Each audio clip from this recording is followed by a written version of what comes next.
Good morning, everyone. Thank you already for joining. Um, I think we'll wait another minute, um, and then we'll get going.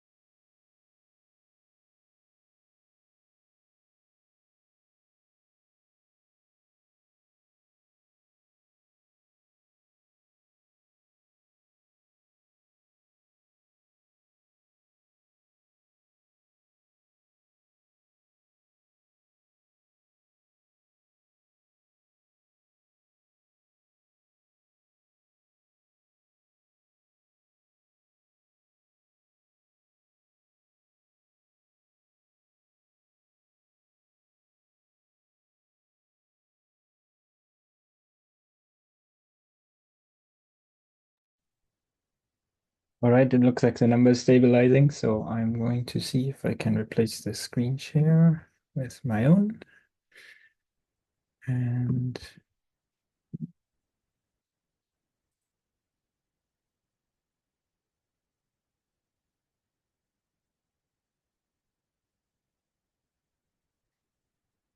Martin, can you just give me a thumbs up if this is looking right? All right, excellent. Then let's get going. Um, yeah, hello.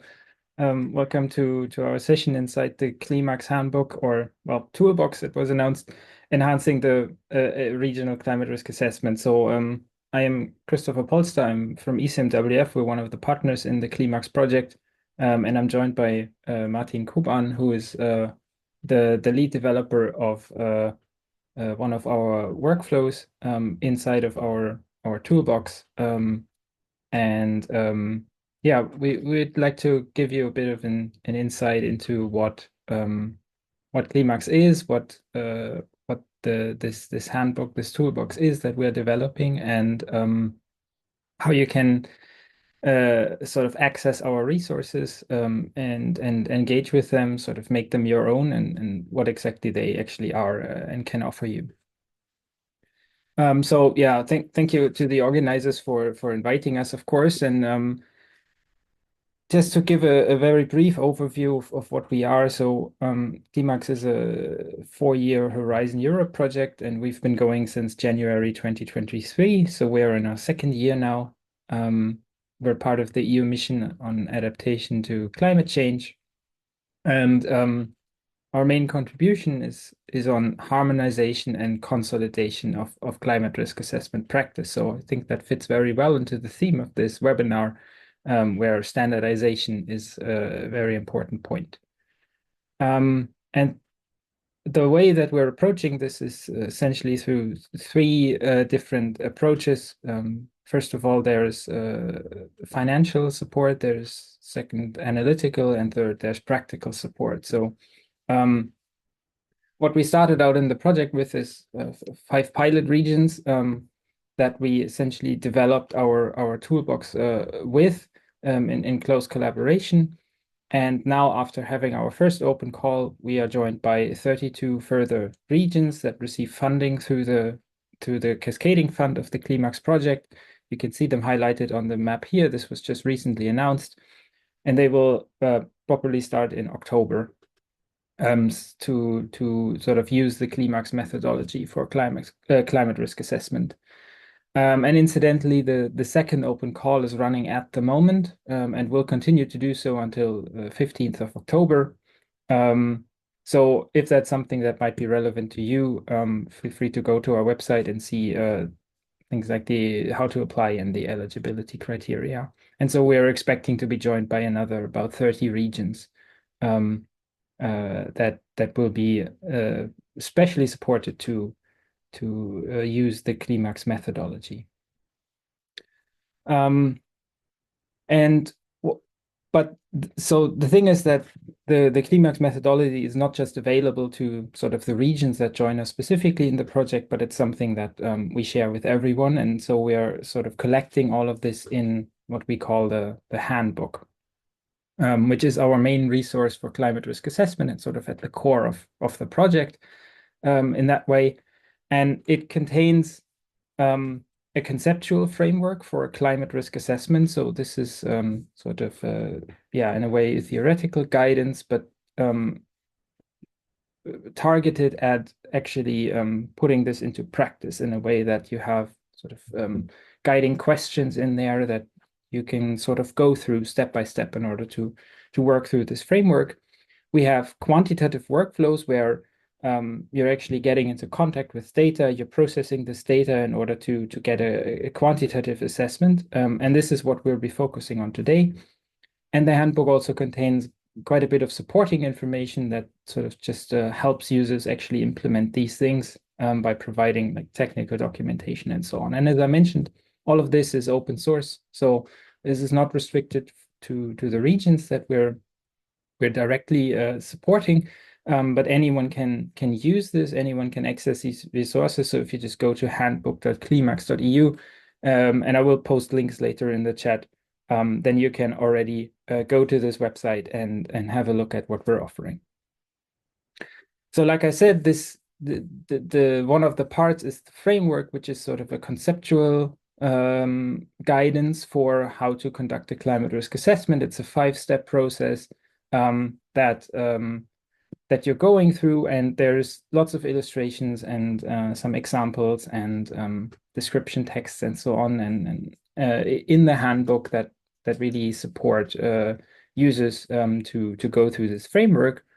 But the focus today is more on the workflows, which are the quantitative part, and they are there to implement this risk analysis step in the framework, where you're really supposed to go to the data and see what the climate risk in quantitative terms is. We have these workflows for 7 different hazards: floods, heavy rainfall, heat waves, which is the one we're looking at today, droughts, fire, snow, and wind. These are our 7 categories, and there can be multiple workflows in a category. So for floods, you can have coastal flooding or river flooding. So this is a variety of hazards that we're covering and that you can have a look at. And as you can already sort of see over here how this looks like, you might recognize this format. We're doing this in the form of Jupyter notebooks. And I will say a bit more about that in a second. First of all, so there's a general structure that we've standardized across these workflows, sort of a minimal structure that you always find, which is that there's always an introduction, which sort of explains the methodology. It explains the data sets being used and the basic approach for the data processing, followed by a hazard assessment, where you're essentially sort of taking in the first data on the specific hazard that you've chosen, for example, here, coastal flooding. And then following on from that and taking the results of this first hazard assessment, you're combining this with exposure and vulnerability data in order to produce a quantitative risk assessment. And you will find these structures in all of the workflows. Some of them have some additional notebooks for sort of extensions of this, but this core structure is always there. And like I said, and you might have recognized, we're doing this through Jupyter notebooks with Python as the language for the data processing, and this approach I think has served us quite well, because it sort of plays into this motto that we have at CLIMAAX, which we call standardized flexibility. Because on the one hand, you're using sort of established standardized tools. People know the Python tools, like we're based on Xarray, we're based on Matplotlib, we're based on NumPy, Raster.io, and all these typical tools. We're trying to use standard data formats as much as we can, so netctf, geotiff, maybe a grep file here and there. So all of these things are already familiar to users, so there's a low barrier in terms of entry when it comes to the tools, but at the same time, you have lots of flexibility inside of these workflows. So what we're providing here is not something that's sort of a one-stop shop. You just go, you put in the name of whatever place you want to analyze or assess climate risk for, and then everything is done for you. No, you need to get hands-on with these workflows, and you need to make them your own. And this is something we're actively encouraging. And Python allows us to do that because we have some flexibility, right? You can edit the cells, you can add a data processing step if that's necessary for you, or you can just go and load your own data set if you have something that's a bit better, because we're relying in our workflows mostly on public data sources.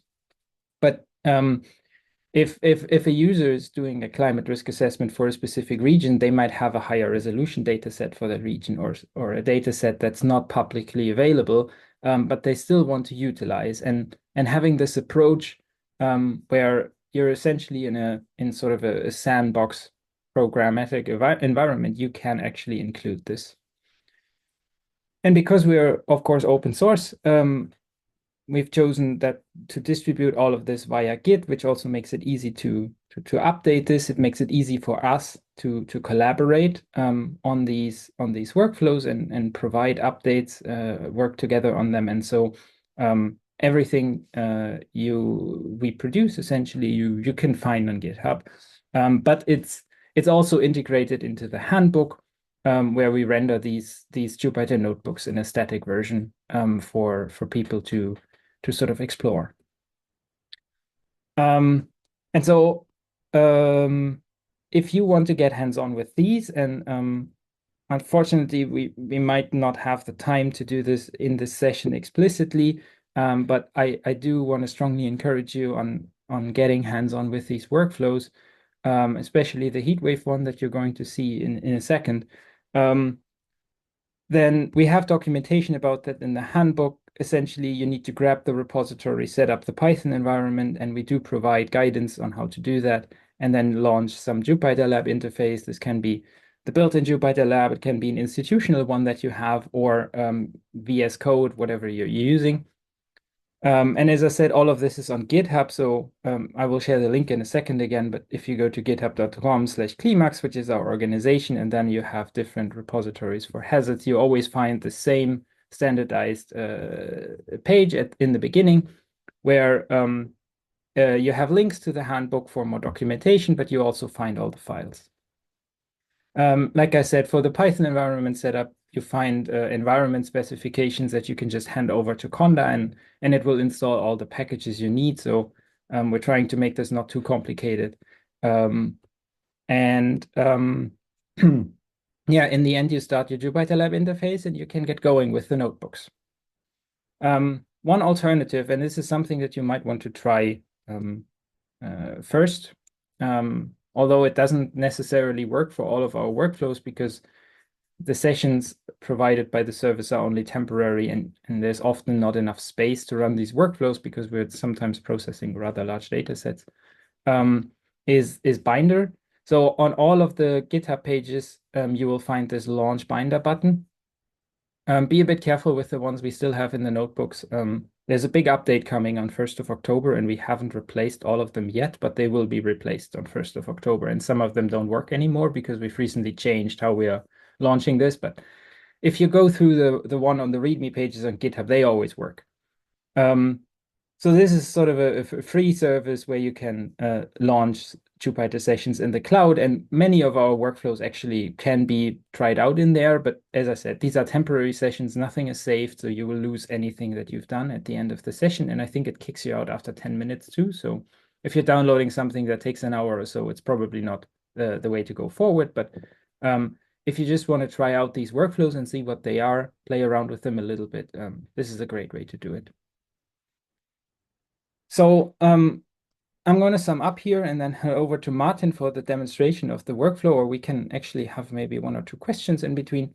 So you see in this handbook that we have developed, which contains this conceptual framework and these practical workflows that are actually going sort of hands-on with the data, doing a quantitative analysis for risk. And Martin will show much more how this actually works. And in practice, I've just sort of touched the surface of this. The way that we're implementing this is through Python and Jupyter, because it gives us a very visual way. It's interactive, and it's highly customizable, which is important to us since we are encouraging to have a climate risk assessment that is not sort of a yeah, a one-size-fits-all thing, because that usually doesn't work, but it's really something that can be adapted to a local context. And the important thing I want to stress again with this project is, even though we have these specially supported regions, we really want to try and expand these tools, or provide these tools for essentially anyone who wants to use them in Europe. And so next to the recipients of the Cascading Fund, we have a community of practice that extends beyond this. So this is a general network to exchange information. It just provides a network for climate risk assessment across Europe. And if you're interested in joining that, you can find a web page with more information under this QR code, or just go to climax.eu/community of practice. You can also find it in the menu. And I really would like to encourage you to reach out to that if you're interested in climate risk assessment, because we're not done yet with this handbook, and there's more coming. And we're now going to be able to collect lots of experience with all of our regions, and really improve these tools further for the rest of the lifetime of the project. Yeah, I just saw that there was a question in the chat, or something was going on in the chat. Okay. So yeah, Martin, is it okay if we take one or two questions before we move on? Yeah. Yeah, I think it's okay. Yeah. Okay. Have you ever used some high resolution national climate projections? Right. So the climate projections that we're using so far in the workflows are mainly based on the Eurocordex data sets. That's essentially our main source of information. So we've not sort of delved into like individual national projections. Again, this is sort of our general approach of we're trying to provide the tool by default as something that works everywhere in Europe. And so Cordex is ideal for that. However, since we are based on sort of standard data formats and all of that, our goal is essentially that it's possible to replace this data set by, for example, a higher resolution national one, if that's something that you want. But we don't really have that configured sort of by default, because it would sort of limit the reach of our tools. Okay, second question. Are you using damage curves? What are they based on? Yes, we are in some of the workflows. And I'm afraid I am now the wrong person to ask what exactly they are based on. But if you like, I can pick out one or two workflows that are using damage curves, and they should be documented in there. This is yeah, since I'm not one of the developers for many of the workflows, I'm not that much into these details, but yeah, I can see if I can find an example for you to have a look. We definitely have this in the floods workflows. All right, and then I will stop sharing, and I think we'll move on to Martin and an actual demonstration of what it looks like to work with these Jupyter notebooks.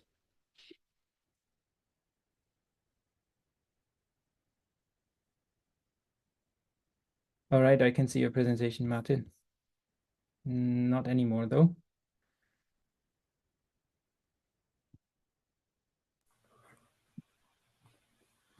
Okay, so I will share it again. Yeah. Can you hear me? Yeah. I can hear you. Yes. Okay, perfect. So now you see my presentation. I do. So thank you, Christopher, for quite comprehensive introduction. And now I go directly to the heatwave workflows.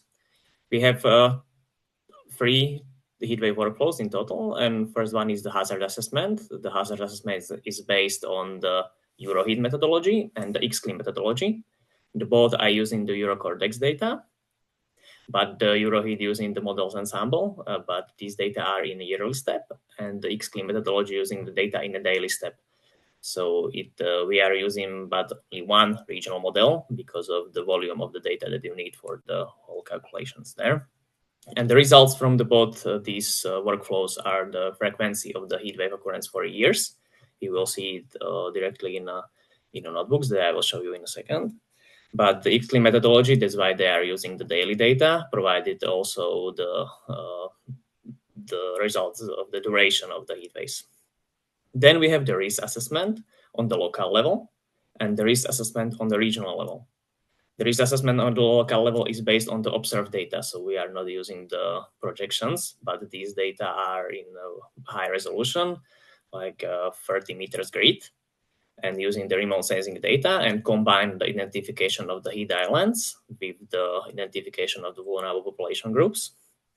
And the risk assessment on the regional level that you will see in the presentation using the projections. And these projections are based on the climate projection from the Euroheat project and combine the relative change of the heat wave occurrence with the distribution of the vulnerable population groups. So now I will go directly to the Jupyter notebook.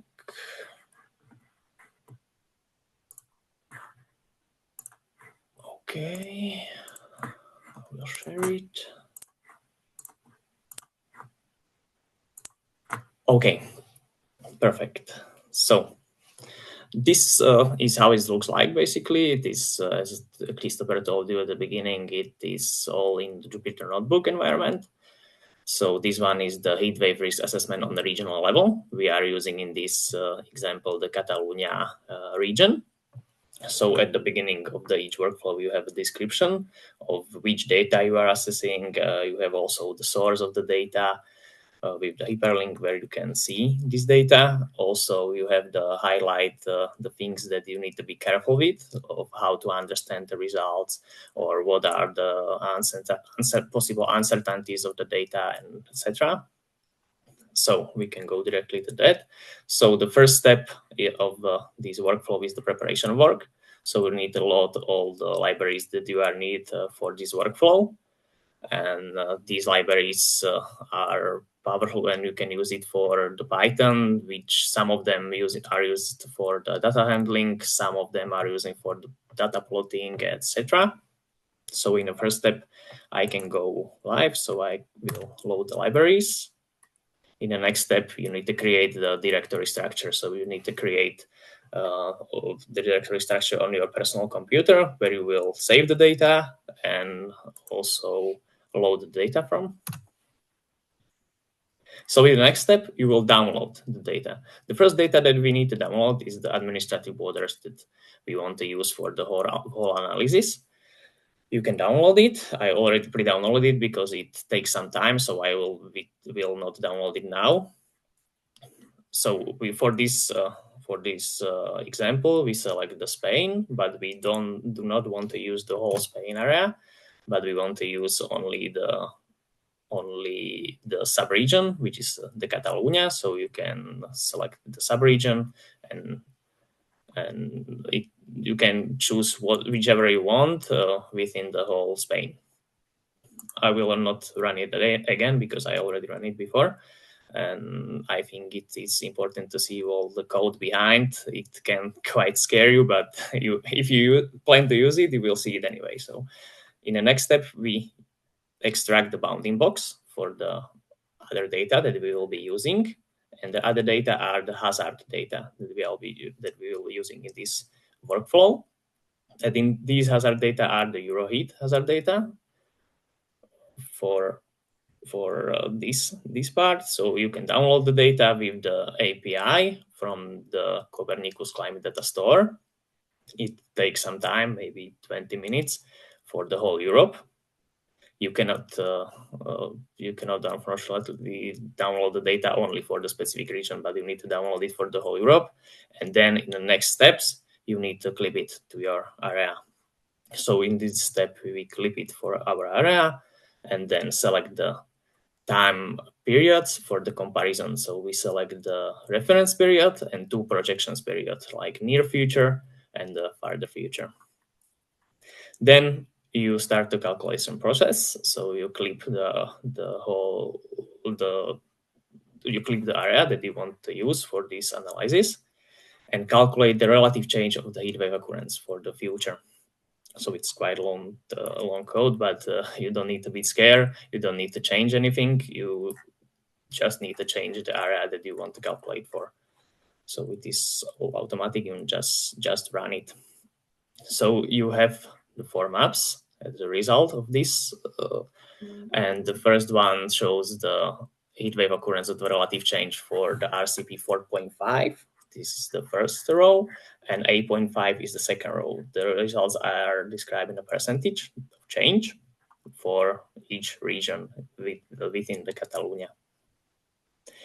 In the next step, this workflow should provide you the way how to use this data and how we can combine it with, for example, vulnerability data.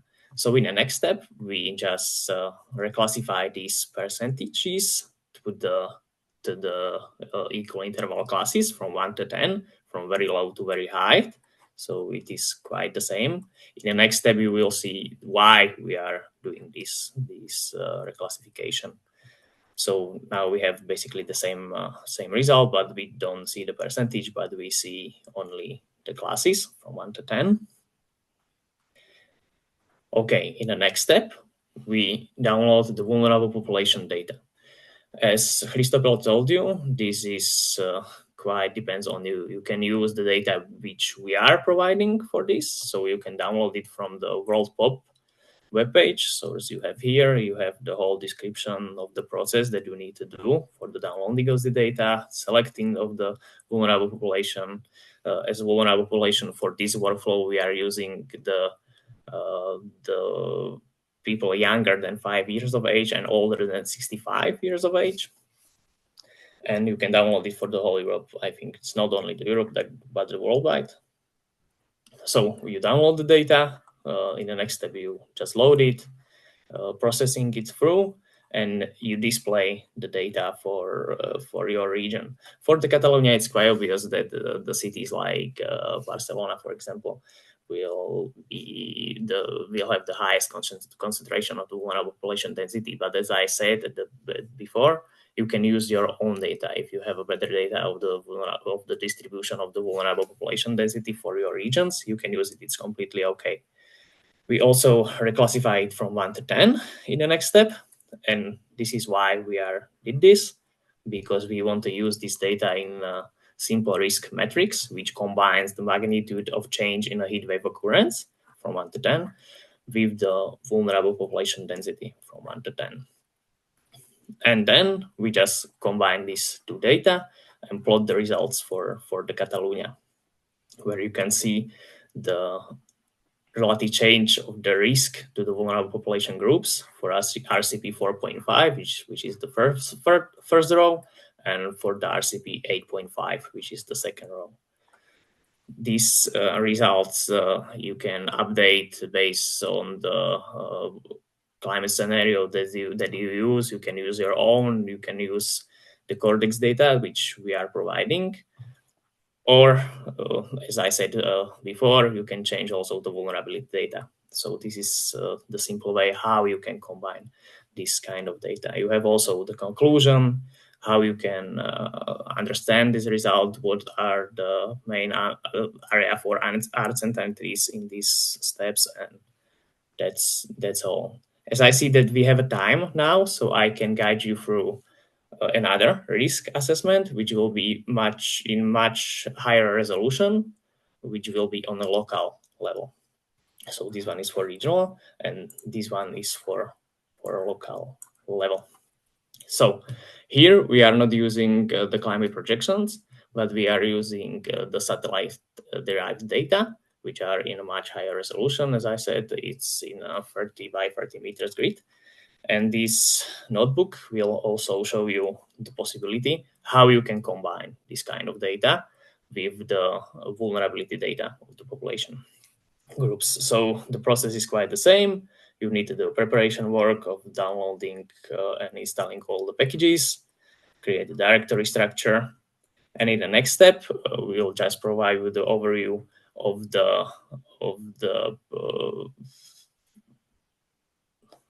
the data that we are using in this workflow. So this workflow is based on the, as I said, satellite derived data. So we are using the Landsat 8 data for this analysis, from which we calculate the land surface temperature. these are the all data that you can choose for your selected area from 2013, because Landsat 8 starts there, to the 2021, but you can use also data to the present dates. I think it's 8-day product. So in the first step, you get the map, which highlights you the overheated areas in your specific area. For this exercise, we select the Žilina city in Slovakia. And you will see which areas in the past were the most overheated in the area that you choose. Now you can, as the all satellite data, they have a problem with the cloud. So you can also plot only the data which have the cloud coverage less than 30%, 50%. In the next step, we identify the vulnerable population group, which is quite the same as the heat wave projection that I show you before. So we have the vulnerable population density for the city. We reclassify both these data of the overheated areas and the population density from 1 to 10, and we combine it in the same way that in the previous exercise with the risk metrics, and you can plot the results of this city. On this map, you also see these blue lines, squares, and others, which are the areas which were created in cooperation with the Žilina city office. They have the GIS experts, which put there areas which can be overcrowded during the days, and that's why they provide quite potential for the risk to the people during the heat days. If you want to plot this data within the Jupyter notebook and you don't want to use another GIS-based software, like for example QGIS, you can plot it also directly in the Jupyter notebook and make it more interactive, so you can see more in detail which areas are overheated and which problems do you have, for example. And at the end, you have also the conclusion of how to combine the hazard data with this risk data and etc. I think that's all for this part. So now I think we have a few minutes, so maybe you have some questions.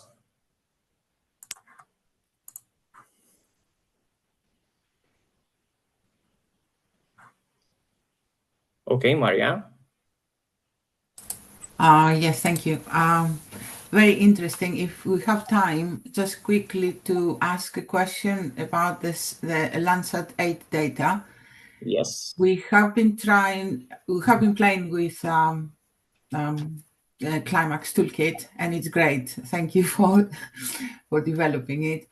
And we have a problem. We cannot get the data because even if we put small from the RS lab, so okay, it says too big a request, but even if you ask like for the minimum amount of data, still, is that a bug? Is it something we do wrong? Or No, you did nothing wrong, but it is a problem of the recent weeks because they have some problem at the server at the RS lab. So I already contacted them, and then they will solve it in a few weeks. So it will be working. Okay. But for now, you can just download the data by yourself, but not from the RS lab, but from the other web pages where you can download the Landsat data, or you can wait a few weeks and it will work. Yeah, I already contacted them, so thank you. Thank you. Okay.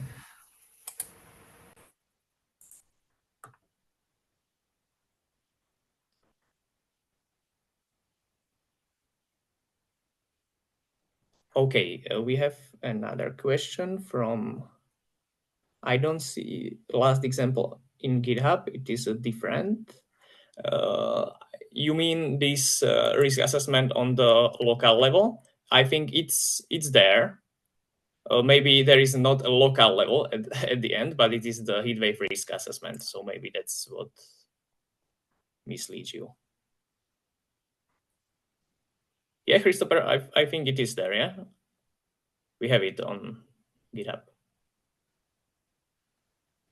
Yes, yeah, it's there. Yeah. It's also in the handbook. It's just that some of the interactive plots don't show, but for this one, I think we Well, do I have think the for these graphics as well. interactive plots, you need to download it and you need to run it from Yeah, your computer. It will not run on the binder.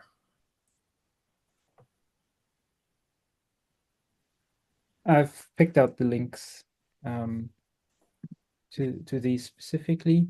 One thing to mention is that there's some blocks that start with like three columns. It's we use some specific styling for the handbook that doesn't always render depending on what where you're viewing it. But if you're using our environment, this should always work.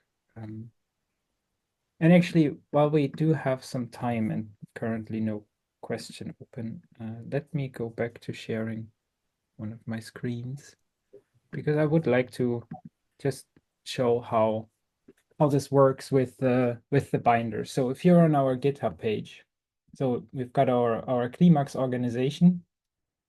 You can see this, right? Martin, this works? Yes, it works. Yeah, I Okay. can see. Well, this is not what you're seeing. This is what you're seeing. So yeah, you've got the different repositories for our different hazards. And if we, for example, go into heat waves, I'd really like to encourage you to just look for these launch a binder session links. Because if you click on them, you get into this loading screen. And if everything is working well today, this should go relatively quickly. Yeah, this is looking good. And you are being immediately put into a Jupyter session. That's already loading right now. And then you can just sort of go to one of the workflows. So this is the one based on the satellite data that you just saw now, and you can directly get starting, import these packages, and start running this. As I said, there's some restrictions on what you can do in the binder just because, as you can see, there's like 4 GB of RAM they're giving you. I mean, it's a free service, so there will be some restrictions, and there's also a limited amount of disk space you have for downloading data. But really, for just trying something out, just seeing what it is, and if it's something that you can work with, I think this is a really fantastic way of having a first look at many of the workflows that do work in Binder from the handbook.